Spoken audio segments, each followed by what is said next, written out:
Olá, na entrevista de hoje nós vamos conversar com Antônio Almeida Júnior. O currículo é bastante extenso, vou tentar abreviar aqui o máximo que puder.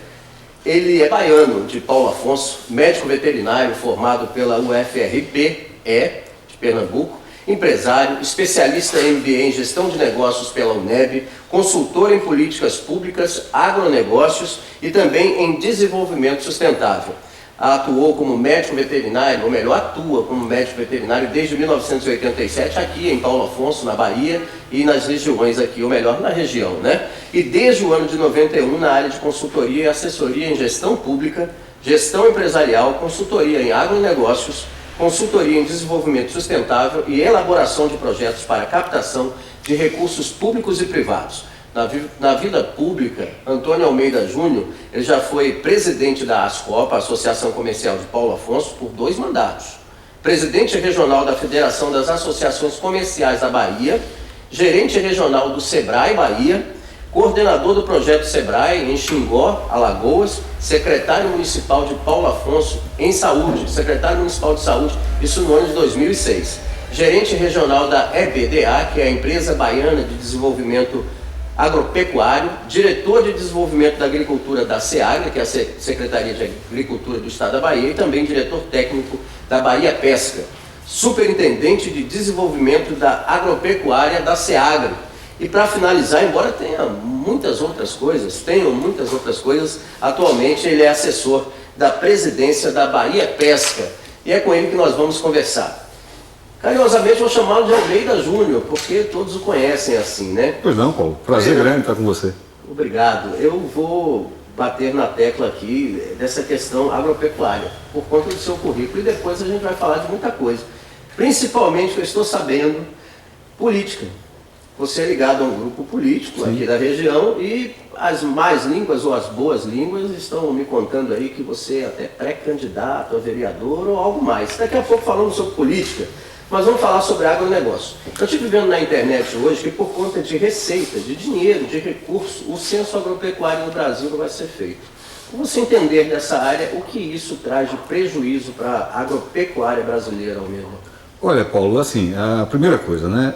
O censo agropecuário ele é o grande retrato do que nós somos, quem somos, aonde estamos e quanto produzimos. E nos causa preocupação quando a gente recebe essa informação de que não serão atualizados os dados nem os índices referentes ao censo agropecuário. Ou seja, nós vamos continuar trabalhando com indicadores, com índices do passado, e de um passado de mais de 5 anos. E nos causa estranheza e maior preocupação com relação à nossa região. Só para você ter uma ideia, Paulo, a última vez que se fez um censo agropecuário no município de Paulo Afonso, para se conhecer a real dimensão que a agropecuária impacta dentro do nosso PIB, isso já vai mais de 10 anos. Ou seja, nós não sabemos quantos agricultores familiares nós temos efetivamente, a não ser aqueles que se cadastraram no governo do estado para a emissão de suas DAPs. E sabemos que tem um monte que não teve o tempo ou a oportunidade de fazê-lo. Ao mesmo tempo, eu não sei quantos são os hectares irrigados que tem na nossa região. Eu sei que existe um projeto na Caiçara 1, eu sei que existe um projeto na região da Baixa do Boi, na região ali de Caiçara 2, ali naquela região ali próxima, onde nós temos área agricultável e irrigável próxima aí de 600, 700 hectares, mas não tenho nenhum indicador que pode me dar garantia de que efetivamente essas áreas de terra, essas glebas de terra estão em produção, o que produzem, quanto produzem, em que época do ano, quanto geram de receita, quanto geram de emprego. Essa informação seria colhida através de um censo agropecuário. Em âmbito nacional, como esse que o governo federal faz, todos a cada 5 anos ele atualiza e a cada 10 anos ele faz o censo censitário mesmo, porta a porta, a cada 5 anos é feito por amostragem. Ou então, se nós fizéssemos aqui, na nossa região, infelizmente, nem pelo governo federal, nem tampouco pelo governo municipal foi feito nenhuma amostragem para saber o quanto somos. Então, nós sabemos, por exemplo, que na Bahia, o PIB da Bahia, 25,5% vem do agronegócio, vem da agropecuária. Quando eu falo de agronegócio, é o agronegócio empresarial ou o agronegócio familiar. É o mesmo agronegócio. Aqui em Paulo Afonso, eu não sei te dizer quanto do PIB nós representamos. Esses dados, ou melhor, a falta do censo atrapalha a distribuição de recursos e investimentos na área? Eu vou só te dar uma deixa, Paulo. Só para você ter uma ideia, se nós formos pegar o orçamento municipal, né, e você for esmiuçar o nosso orçamento, você vai ver que na Secretaria de Desenvolvimento Econômico não existem recursos para investimento. Os recursos que lá estão alocados são apenas para custeio, ou seja, para manter a máquina que lá já existe. Aluguel de veículo, combustível, remuneração dos servidores, manutenção da pouca infraestrutura que existe de um distrito industrial mal localizado, a pouca estrutura que existe com relação a algumas ações de fomento às micro e pequenas indústrias, alguma coisa muito tacanha. Ao mesmo tempo, se nós tivéssemos a informação, nós poderíamos dizer assim, olha, o PIB da agropecuária representa X%, e poderíamos ir lá no nosso orçamento e dizer, destine-se parte deste orçamento proporcional à quantidade de recursos que é gerado. E lembrando que o setor primário, ele é de maior evidência se você quer que um município, que um estado, que um país cresça, né? Eu não tenho dúvida disso, Paulo. O nosso modelo econômico de desenvolvimento, ele foi montado e foi trilhado de uma forma inversa. Nós tivemos a vinda para cá de uma grande estatal, a nossa Chesf, que veio para cá para fazer a redenção de Paulo Afonso, dessa região e do nosso Nordeste como um todo, né? Depois da vinda da Chesf, veio toda uma estrutura de comércio, de serviços, para servir a essa companhia que se instalava aqui no final dos anos 40, começo dos anos 50, e a nossa agropecuária era muito mais de subsistência para abastecer o consumo das pessoas aqui da região. Mas nós temos informações, inclusive, de que menos de 10% do que é comercializado dentro do setor aqui de Paulo Afonso é produzido localmente. A agropecuária não fica muito diferente disso. A gente importa ainda hoje o frango que consumimos, nós ainda importamos ainda hoje boa parte, né, ou 100% do ovo, até porque é produzido no município vizinho de Glória. Em Paulo Afonso nós não temos nenhuma grande produção de ovos. Nós produzimos muito pouco em termos de hortifruti e granjeiros, porque também vem de fora, uma parte de Sergipe, uma parte aqui da própria Bahia. Então, como nós não temos esses indicadores, não existe política pública hoje, pelo menos até onde eu saiba, e olha que eu sou um curioso e um estudioso das coisas da minha Paulo Afonso, nós não temos uma política pública fortalecida para o desenvolvimento da agropecuária da nossa região. Que isso para nós causa estranheza, como você mesmo falou, é o setor primário da economia. Daí é que vai vir tudo, é que irão vir as agroindústrias e que vai vir o alimento para fazer com que as pessoas se abasteçam e que tenham as suas vidas regulares, né, nas mesas de suas casas. Você foi gerente regional da EBDA. Ela foi extinta mesmo? A EBDA foi extinta por um ato do nosso governador Rui Costa o ano passado. Né? Na realidade, foi um pouco antes da entrada do Rui Costa. Foi no finalzinho do governo do Jacques Wagner, foi encaminhado um projeto de lei para a Assembleia Legislativa, onde havia uma modificação no organograma e na composição do governo do Estado. E aí a EBDA, a empresa Baiana de Desenvolvimento Agrícola, foi extinta. E ela está na fase, né, de liquidação. No seu lugar foi criada uma agência, que é a Bahia Até, né, que é uma agência de extensão rural e que tem, por ser agência, ela tem uma dinâmica mais leve e ao mesmo tempo é possível, muito mais flexível. Ela pode inclusive atuar fazendo convênios, contratações para efetivamente atender ao pequeno agricultor. A função da EBDA e a função da Bahia Até são mais ou menos a mesma, é atender ao agricultor familiar, levando para ele tecnologia, conhecimento, acesso ao crédito, para que ele possa produzir com melhor qualidade e gerar o seu desenvolvimento. Não tem como a gente deixar essa questão agropecuária sem falar da piscicultura, que é uma realidade aqui no município de Paulo Afonso, talvez mais em Glória, você me atualize os dados, e parece que nós já chegamos até segundo, primeiro lugar no Brasil. Como é que está a piscicultura hoje aqui no nosso município de Paulo Afonso Almeida Júnior? Paulo Afonso, Paulo, há cerca de 10 anos atrás, 15 anos atrás, chegou a ser o primeiro produtor de tilápia do Nordeste, né? Por conta de uma série de fatores, e dentre eles a criação do monumento natural do cânion do Rio São Francisco, não se permite mais a exploração das águas em Paulo Afonso e, infelizmente, as águas que nós temos barreadas pela usina Apolônio Salles e também pela usina de PA4 e pela usina Apolônio Salles, são águas que, em sua grande maioria, não têm profundidade e, por conta da grande quantidade de material orgânico, principalmente de elódias no fundo da calha das bacias, a gente tem dificuldades da exploração da piscicultura no município de Paulo Afonso. Então a grande maioria dos piscicultores que aqui estavam migraram para o município de Glória. E hoje o município de Glória é o maior produtor da Bahia de tilápia, né? Por conta, de novo voltando ao censo agropecuário, por não termos a informação censitária, a gente não pode afirmar em que posição nós estamos no ranking. Mas estima-se que essa região como um todo, e aí englobando os vizinhos estados, né, o vizinho estado de Pernambuco, principalmente os municípios de Jatobá, de Petrolândia e de Itacuruba, estima-se que nós produzimos aqui anualmente próximo de 12 mil toneladas de tilápia. Isso significa dizer que nós estaríamos hoje um pouco à frente do que o Ceará produz, né, mas nós não seríamos mais os únicos grandes produtores do Nordeste. Hoje temos uma competição muito forte com o estado do Ceará, principalmente lá no açude do Castanhão, que inclusive está passando por uma crise hídrica muito forte, mas ainda a piscicultura do Ceará ainda é muito forte. Mas nós ainda somos, certamente e seguramente, os primeiros ainda do Nordeste. Talvez não sejamos mais os primeiros do Brasil. Mato Grosso do Sul tem desenvolvido muito a questão da piscicultura, São Paulo tem andado bem, o Paraná tem andado bem, mas nós temos, Paulo, e essa talvez seja o grande diferencial que a gente precisa trabalhar, nós temos todas as melhores condições que possam ser imaginadas para o desenvolvimento e fortalecimento dessa cadeia produtiva.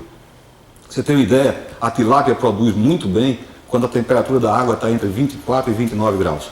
É o que temos aqui. Nós temos essa temperatura por 11 meses por ano, enquanto São Paulo só tem por 4 meses. Mas por outro lado, complete o raciocínio. Então, nós temos as melhores condições de água. O nosso Rio São Francisco ainda é um rio que não está poluído, ainda é um rio que ainda tem baixa quantidade de matéria orgânica que permite a exploração racional da tilapicultura aqui na nossa região. Então nós temos tudo para dobrarmos a nossa produção, desde que a gente consiga quebrar o maior entrave da piscicultura, que no meu modo de ver é a questão do licenciamento ambiental. Temos feito um trabalho muito forte pela Bahia Pesca, né? O governo do estado, através da Bahia Pesca e através do nosso presidente Dernival, a gente tem buscado, junto ao governo federal, regulamentar o nosso parque aquícola do Rio São Francisco, dessa região dos vales do Rio São Francisco, para que a gente tenha a segurança jurídica de podermos explorar a tilapicultura de uma forma sustentável, preservando o meio ambiente, produzindo, gerando emprego, gerando desenvolvimento, trazendo renda para as nossas populações. Mas pelo que me consta, o número de piscicultores, você hoje não pode mexer, você não pode aumentar ele, aumenta a produção e os piscicultores. Que solução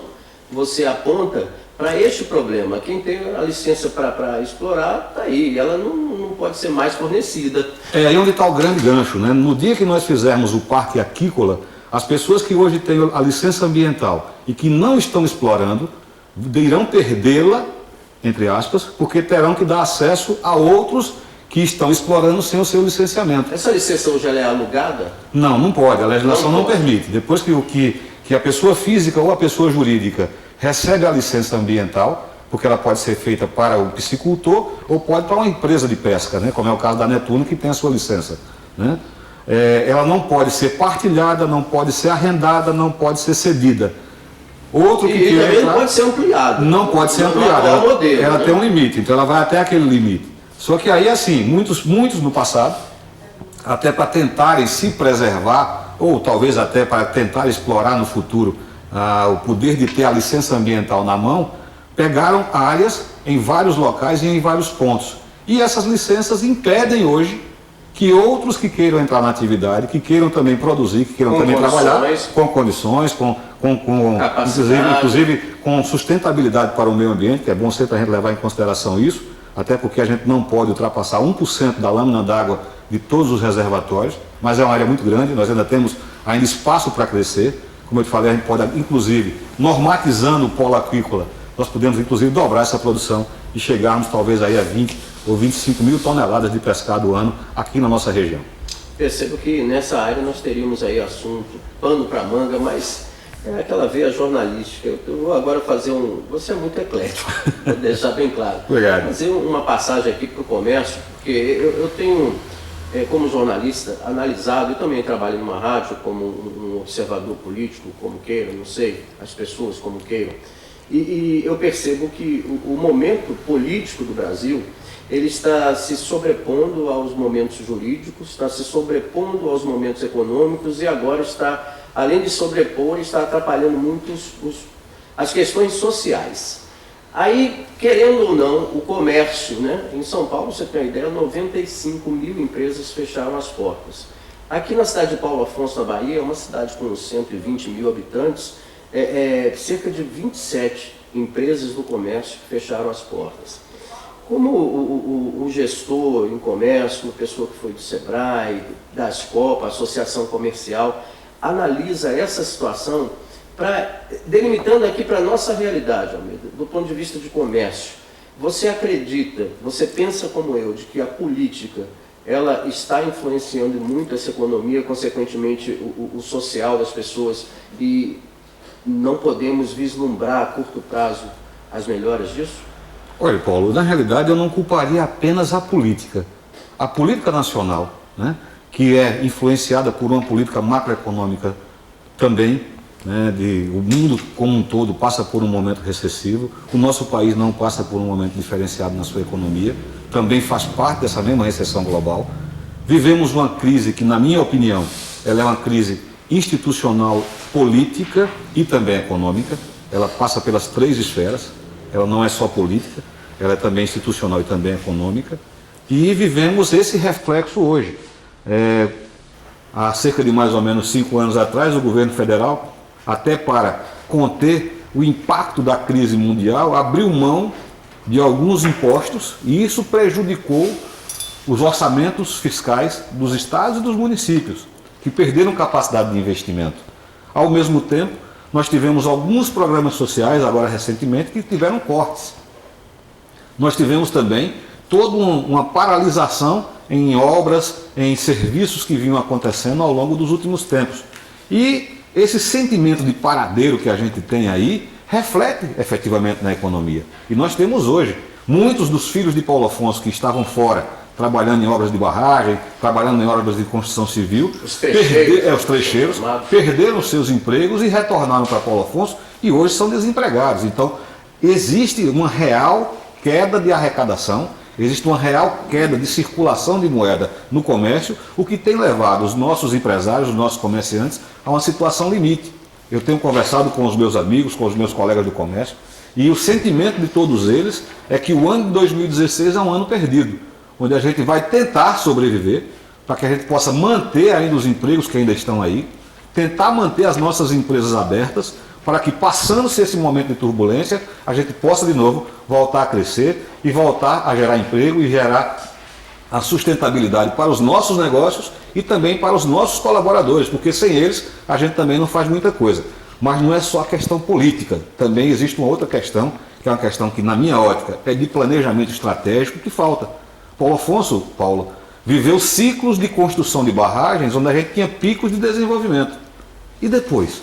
Nós não temos um parque industrial, nós não temos uma agropecuária forte, nós perdemos a função de entreposto comercial, o turismo que nós poderíamos estar explorando muito fortemente, praticamente a gente usado como digamos assim, apenas como um meio de hospedagem nos nossos hotéis, até que funciona, mas os serviços de turismo não. Você vê a nossa empresa de aviação está indo embora porque ninguém faz trade de turismo. A gente tem aí as nossas riquezas e belezas para o turismo de aventura e contemplativo e não são exploradas, diferentemente de outros pontos aqui próximos que estão usando muito bem essa ferramenta para geração de emprego e renda. Então, falta ao poder público, e é esse um ponto que eu acho que também é importante, além da crise política e econômica, falta um direcionamento para o desenvolvimento. Precisamos de ferramentas de promoção pública para desenvolver nossa cidade, para gerarmos emprego, para dar empregos à nossa juventude, que está aí à toa, se entregando ao ócio, ao vício e às drogas. Qual a sua crítica para o turismo de evento, que aí sim é o praticado aqui em 2 ou 3 datas? Tem o Moto Paulo Afonso, um evento de motociclistas que reúne motociclistas do Brasil todo, e também a Copa Vela, né? O Copa de Vela, como queira, que na verdade é um carnaval fora de época. Eu sou contrário ao turismo de evento. Você imagine só um empresário que em sã consciência venha investir para ter 2 eventos ano, quando eu posso ter um potencial de atrair para cá congressos, porque nós temos uma infraestrutura de aeroporto para receber aviões. Se nós tivermos uma estrutura de hotéis e de serviços, a gente pode estar trazendo para cá congressos, encontros outros de outras atividades econômicas, promoção de alguns turismos de aventura. Coincidentemente agora, até por uma questão de falta de planejamento, eu vou insistir na questão do planejamento estratégico, Nós vamos ter 2 eventos no mesmo final de semana, que vão envolver 2 públicos diferentes, um ligado à loja maçônica e outro ligado à questão do Moto Energia. Esses 2 eventos, se fossem 2 finais de semana, nós teríamos 2 finais de semana com pujança no comércio, com movimentação de pessoas, com hotéis cheios, com restaurantes cheios, gerando uma dinâmica. Então o turismo de evento, ele funciona quando ele tem um período para funcionar com um calendário. Será que nem isso a gente consegue fazer? Um calendário de eventos anual? Me causa estranheza. Paulo Afonso é uma cidade turística com um potencial fantástico para não ter seu calendário. Embora também é uma cidade muito boa para a terceira idade, né? O turismo da terceira idade tem vindo para cá, mas como você disse, poderia vir muito mais. Eu faço minhas suas palavras. Né? Além do turismo da terceira idade, Paulo, nós temos todos os outros potenciais. Eu tenho um turismo náutico que eu não tenho, não existe exploração de turismo náutico em Paulo Afonso, e olha a quantidade de água que nós temos. Quando eu falo do náutico, eu falo do todo, nem para o lazer, nem para o esporte. Imagine você que a gente poderia ter uma escola, por exemplo, de canoagem aqui, de Hobcat 14, de prancha-vela, de windsurf. Laser, o que existe hoje é uma iniciativa por parte de alguns abnegados que de forma particular estão fazendo algumas coisas com stand-up, né, com canoagem, com alguma coisa. Mas se você for espremer, cadê o apoio governamental? Cadê a política pública de fomento? Cadê o apoio institucional para que isso possa estar atraindo pessoas? Boas palavras. O campeão pan-americano, medalha de ouro pan-americano em canoagem, é de Rio de Contas. Imagine você, né? Então por que um filho de Paulo Afonso também não pode chegar lá? E aqui eu sei que o parque náutico, aquático, como você queira chamar, é bem mais frutífero, né? Ou mais, digamos, propicia muito mais essas práticas. E aí nós temos dentro desse arcabouço como um todo, Paulo, toda uma estratégia que pode ser montada, toda uma sistematologia que pode ser montada para que Paulo Afonso não tenha evento só 2 vezes no ano, mas que a gente tenha 365 dias de ocupação da nossa rede de serviços, que a gente possa ter um trading montado, que a gente possa ter uma agência de receptivo, enfim, que a gente possa efetivamente fazer do turismo essa grande indústria sem chaminé, uma grande oportunidade para que a gente não tenha apenas a vocação de ser uma cidade turística, mas temos a oportunidade de darmos o espaço para que os filhos da terra e os que também venham de fora possam explorar o turismo de forma racional e a gente possa estar fazendo da cidade um grande polo de turismo. Com suas palavras, quando você fala em planejamento, em gestão municipal, aí não tem como eu não partir para a política. Sabia que você ia chegar lá. Almeida Júnior, você pertence ao PP, Partido Progressista, do grupo do ex-ministro das cidades, Mário Negromonte. Você é pré-candidato a vereador em Paulo Afonso? Olha, Paulo, quando eu fui presidente da Associação Comercial, isso nos anos de 1992 a 95, né, eu fui presidente por 4 anos, pela primeira vez me chamaram para que eu saísse candidato a um cargo eletivo, né?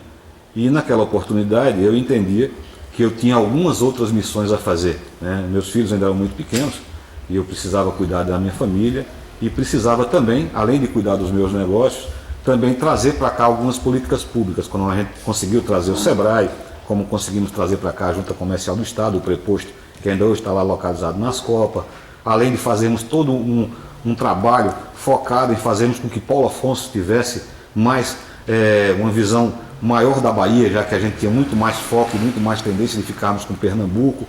E naquela época me foi assim colocado uma estratégia de que eu deveria, e foi a opção que eu fiz à época, de fazer um trabalho muito mais regional, tanto dentro do SEBRAE como de outras organizações aqui da região, mas não um trabalho no legislativo. Agora, recentemente, nos últimos 6 anos, eu fui chamado à capital do estado para fazer parte do governo do ex-governador Jacques Wagner e também do atual governador Rui Costa, do qual eu me orgulho muito e devo essa indicação ao meu Partido Progressista, que sou progressista desde o ano de 1999, foi quando eu me filiei. À época chamava-se PPB, Partido Progressista do Brasil, né, quando eu me filiei, depois é que passou a ser PP. E eu tenho muito orgulho de estar filiado ao mesmo partido político há 16 anos, né, e tenho assim uma convicção de que agora chegou o momento, né? Eu agora, por decisão, inclusive junto com minha família, ouvindo muitos amigos, de voltar a Paulo Afonso para tentar fazer em Paulo Afonso essas propostas e proposituras que eu estava te falando aqui há pouco, focadas na questão do desenvolvimento regional, no fortalecimento da agropecuária, na questão do entreposto comercial e de serviços, no fortalecimento do turismo, para vir para cá, inclusive para ser a voz daqueles que querem fazer produção, para aqueles que querem fazer desenvolvimento, né? Então, recebi o convite com muito orgulho do meu partido e vou junto com os meus companheiros que estão hoje na vereança e os nossos pré-candidatos, vamos estar aí colocando os nossos nomes à apreciação popular no dia 2 de outubro e, quiçá, seja feita a vontade de Deus e que a gente possa, né, estar, a partir de 1º de janeiro, ocupando uma cadeira no Legislativo Municipal para colocar em prática isso que a gente está falando aqui, para que a gente possa efetivamente estar contribuindo de uma forma mais direta, agora já com um mandato eletivo na mão, para o desenvolvimento socioeconômico da nossa região. Sou sim pré-candidato à vereança. Eu não sei porquê, em tudo que você falou eu vejo mais um perfil de executivo. Mas eu penso assim, o Partido Progressista teria um nome para lançar candidato aqui, pré-candidato, candidato para a prefeitura, que seria de Mário Negromonte Júnior. Caso isso não aconteça, você seria um nome para ser pré-candidato ou candidato a prefeito? Olha, Paulo, na realidade é assim, eu como filho de Paulo Afonso, não posso dizer a você que não tenho o anseio e a vontade de colaborar e de contribuir com os destinos da minha região, né? O nosso pré-candidato a prefeito no ano de 2016 é o nosso deputado federal, Mário Negromonte Júnior. Ele é o nosso pré-candidato. Se porventura ele não for pré-candidato e o nosso partido entender que dentro do seu quadro, e o nosso quadro nós temos nomes relevantes e importantes, tem o nosso, hoje, presidente da Bahia Pesca, Dernival Oliveira Júnior, que pode vir a ser o nosso pré-candidato a prefeito. Temos 3 vereadores na bancada, o Edson Oliveira Maciel, o nosso Dinho, tem o Albérico Cordeiro, que é o nosso Bero, né? E tem o Pedro Macário, que são vereadores e que podem ser também candidatos ou pré-candidatos a governador, e falam a prefeito, né? E também, lógico, né, se for por uma decisão do partido, né, eu estou pronto. Eu tenho dito aos meus amigos que eu estou pronto para enfrentar tanto o mandato do Legislativo, eu sou pré-candidato a vereador, porque eu acho que esse é o momento em que eu devo ser candidato a pré-vereador, mas também, se por uma decisão do meu partido, por impedimento de alguns outros colegas ou por decisão de que eles não possam efetivamente estar à frente desse processo da nossa majoritária, eu entendo que o Partido Progressista tem que ter um candidato a prefeito. Imagine você um partido que teve 14 mil votos do último pleito para o seu deputado federal, filho de Paulo Afonso, natural daqui. Se nós nos omitirmos de termos um candidato a prefeito, significa dizer que nós estamos praticamente dizendo assim, nós estamos abrindo mão de querermos almejar, chegarmos até o paço municipal. E é um sonho nosso, do nosso partido, é um sonho do nosso grupo, é um sonho de muitos paulo-afonsinos, de que esse grupo ao qual nós pertencemos esteja no paço municipal. Até para que a gente possa fazer um processo diferenciado do que está aí, né, do processo que está aí posto e que nós não concordamos com o modelo. Nós concordamos que precisamos, e isso é uma decisão do nosso partido, precisamos de oxigenar, de renovar, precisamos apresentar propostas novas. E se for por decisão do meu partido de que o meu nome venha a ser ventilado, eu, como filiado, como soldado do partido, estou pronto. Sucintamente, como é que você avalia as pré-candidaturas de Raimundo Caires, Paulo de Deus e Luiz de Deus? Olha, Paulo, veja bem, eu entendo que todos 3 tiveram seus momentos. E todos 3 nós já conhecemos. E eu lhe digo que os 3 não me satisfazem. Eu acredito num projeto novo. Para o tempo em que vivemos hoje, as velhas fórmulas não nos servem mais. Precisamos de novos modelos. Com todo o respeito que tenho aos 3, né, até porque os 3 ocuparam o cargo de prefeito no meu município, eu os devo respeito. Na Bíblia diz que se deve respeito às autoridades, porque elas são constituídas por Deus. Então eu entendo de que elas tiveram o seu momento de estar lá no paço municipal. Mas eu lhe digo que nós precisamos hoje de uma renovação. Precisamos de um nome novo. E é isso que a gente está propondo.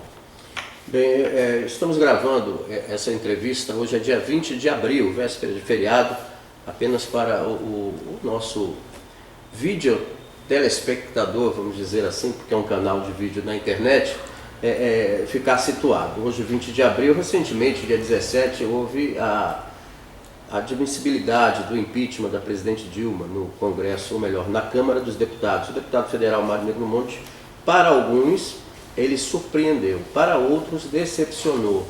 Você pertence ao PP, é amigo pessoal tanto do pai quanto do filho. O que você tem a dizer, a análise de Almeida Júnior para a decisão dele? Porque uns dizem que ele ficou em cima do muro, outros dizem que ele fez o que é certo, outros dizem que ele amarelou. Almeida Júnior, a decisão de Mário Negromonte Júnior em se abster da admissibilidade do impeachment da presidente Dilma. Como é que você analisa? Eu creio que foi a pior decisão que ele tomou na vida dele, em termos de momento pessoal.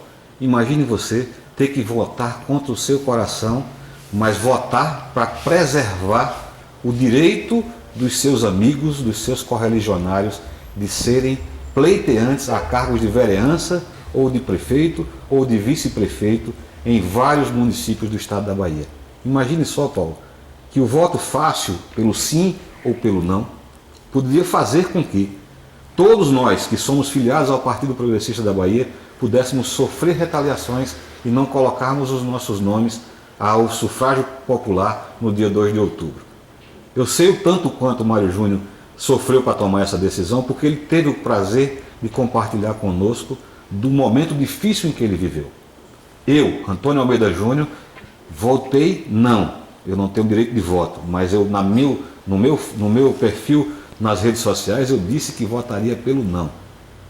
O meu deputado votou não por ele, ele votou por todos os filiados do Partido Progressista, porque nós corríamos o risco de ter uma punição, de perdermos o diretório estadual e de perder, inclusive, ele, que é o meu candidato a prefeito em Paulo Afonso, perder a sigla partidária e não poder ser candidato em 2 de outubro. Foi uma decisão pessoal ou não, de assessoria? Foi uma decisão combinada, inclusive, com toda a nossa equipe jurídica que analisou como seria a forma de, ao mesmo tempo, não infringirmos uma decisão do Partido Progressista, que o partido havia fechado questão, porque se o partido não tivesse fechado questão, seria muito fácil.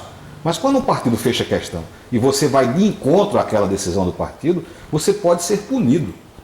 E já aconteceu, dentro do meu Partido Progressista, o Diretório do Maranhão foi destituído por conta de que o presidente do diretório votou favorável à permanência da presidenta Dilma. Ele poderia declarar o não, mas dizer que no seu coração era sim? Aí onde está, ele não podia dizer o não, nem o sim, que seria o voto fácil. Ele teria que trilhar esse caminho do voto difícil, que foi o voto de abstenção ao processo de votação. Veja, um deputado federal abrir mão do seu direito de, como representante legítimo do povo, o segundo deputado melhor votado no estado da Bahia, abrir mão do seu direito para preservar os seus correligionários, os seus amigos, os seus companheiros de partido, candidatos a prefeito, a vice-prefeito e a vereador por todo o interior da Bahia. Uma decisão que não foi fácil, foi uma decisão muito difícil. É que as pessoas comentam que ele não teve coragem, eu não sei, eu queria trocar muito pelo essa contrário. palavra, eu queria trocar a palavra, usar que ele não teve personalidade, coragem teve. Eu acho que ele teve as duas coisas, Paulo, eu discordo de você. Eu acho que ele teve muita personalidade como um rapaz jovem de tomar uma decisão tão dura e saber que iria enfrentar no outro dia as mídias, enfrentar os adversários criticando e falando mal dele, e por isso é que ele demonstrou personalidade, porque ele foi fiel aos seus, a quem o colocou lá dentro, da mesma forma como ele não traiu as políticas públicas do governo federal que tanto ajudaram e tanto contribuíram para o desenvolvimento do nosso Nordeste. Lembre-se, Paulo, e eu me lembro muito particularmente disso porque eu ando muito no campo, raras eram as propriedades rurais que tinham acesso à água por carro-pipa. Dentro da política pública, nós levamos luz para todos, foram mais de 500 mil ligações de energia elétrica só no estado da Bahia. Mais de 250 pontos de água garantida para o baiano da zona rural e dos pequenos povoados, dos pequenos distritos. Colocamos mais de 500 mil agricultores familiares dentro do programa do Garantia Safra, e quando ele planta e a seca vem e ele perde, ele recebe uma indenização, um seguro. Apresentamos à população de uma forma em geral o programa Minha Casa Minha Vida, que levou a habitação popular de qualidade para muito mais de 200 mil baianos. Então, essas políticas públicas a gente não poderia ir à praça e apenas rasgá-las. E o nosso deputado foi muito corajoso, quando ele, mantendo a garantia do compromisso, da gratidão a tudo que foi feito não só por Glória, não só pela nossa Paulo Afonso, mas pela Bahia como um todo, já que ele é deputado federal da Bahia inteira, ele foi lá e se absteve de votar. Uma votação difícil, muito difícil, acho que talvez foi o voto mais difícil da vida dele, mas que para nós é motivo de orgulho. Bem, como sempre, o tempo na internet é uma loucura, né? Eu, sinceramente, queria dizer que se ficássemos conversando aqui, iríamos até sei lá quanto tempo. Eu quero agradecer por sua participação aqui no canal Primeira Mão TV e lembrar que em outra oportunidade vamos falar um pouco mais de política. Quem sabe esse pré-candidato torna-se candidato e aí a gente abre um espaço aqui para bater um papo sobre esses planejamentos, ou melhor, sobre esses projetos que com certeza vão desenvolver muito a região se forem emplacados ou por você ou por qualquer um. Obrigado, Almeida Júnior. Eu que lhe agradeço, Paulo, não só a você, né, ao canal Primeira Mão, né, mas também a sua equipe que lhe dá retaguarda, né, agradecer particularmente ao amigo do coração que está aqui hoje fazendo o trabalho por trás das câmeras. Que ele é o gordinho mais enxuto da Bahia. É o meu amigo e irmão Josemar, né, é um prazer muito grande estar sendo filmado por ele. Né, e dizer assim, a gente tem um compromisso com essa região, sabe, Paulo? E esse compromisso a gente quer traduzir em trabalho. Né? Nossa preocupação é gerarmos, através dos nossos esforços e do nosso trabalho, melhores condições para o nosso povo e para a nossa gente. Fazer, como eu digo aos meus amigos, fazer com que façamos desenvolvimento com justiça social. Obrigado pela oportunidade. Obrigado a você. Conversamos com o médico veterinário Antônio Almeida Júnior. E claro, o currículo dele dispensa apresentações. Tivemos um resumo aí no início. E lembrando que as gravações dessas entrevistas aqui do canal Primeira Mão TV são sempre feitas aqui na Criar Imóveis Planejados, que fica na rua Landulfo Alves, número 460, aqui no centro da nossa cidade, belíssima cidade de Paulo Afonso, no interior da Bahia. Um grande abraço para você e espero vê-los no próximo encontro. Até lá!